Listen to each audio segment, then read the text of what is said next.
হাদি হত্যার বিচার চাই। ওসমান হাদির মৃত্যুকে কেন্দ্র করে সারা দেশ উত্তাল। বিভিন্ন জায়গা থেকে মিছিল এসে জড়ো হচ্ছে রাজধানী শাহবাগে। ওসমান হাদি, এই একটি নাম আজ কাঁপিয়ে দিয়েছে পুরো দেশকে।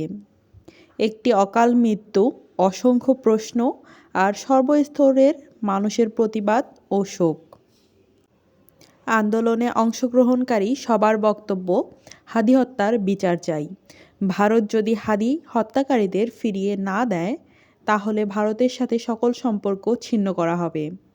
দেশবাসীকে আহ্বান জানানো হচ্ছে, যে যার স্থান থেকে আন্দোলনে যোগ দিন। হাদির মৃত্যুতে সারা দেশে নেমে এসেছে শোকের ছায়া। বাংলাদেশে হওয়া সবথেকে বড় 5টি জানাজার একটি হচ্ছে হাদির জানাজা। এই জানাজায় অংশগ্রহণকারী সবার চোখ অশ্রু নিমজ্জিত।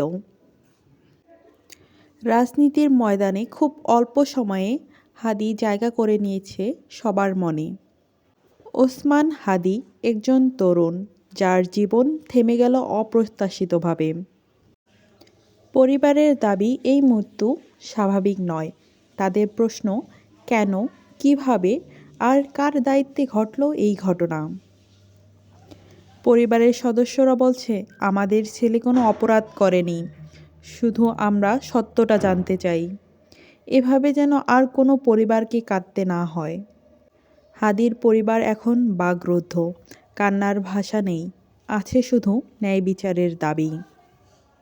হাদির মৃত্যু শুধু একটি পরিবারের নয়, এটি এখন জনমানসের প্রশ্ন।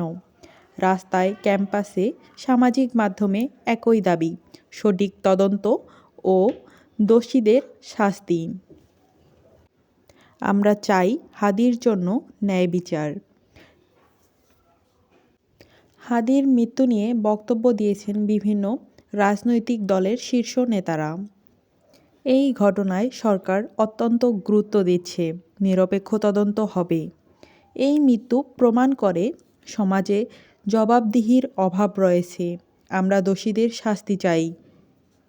রাজনৈতিক অঙ্গনেও এই মৃত্যু নিয়ে চলছে আলোচনা ও দায়িত্বের প্রশ্ন। প্রশাসন পক্ষ থেকে জানানো হয়েছে, ঘটনাটি খতিয়ে দেখে তদন্ত শুরু হয়েছে। আমরা সব দিক বিবেচনায় নিয়ে তদন্ত করছি, কাউকে ছাড় দেওয়া হবে না। হাদির মৃত্যু আবারও সামনে নিয়ে এসেছে নিরাপত্তা, ন্যায় বিচার ও সামাজিক দায়িত্বের প্রশ্ন। বিশেষজ্ঞরা বলছেন, এ ধরনের ঘটনার পুনরাবৃত্তি রোধে শুধু তদন্ত নয়, প্রাতিষ্ঠানিক পরিবর্তনও জরুরি।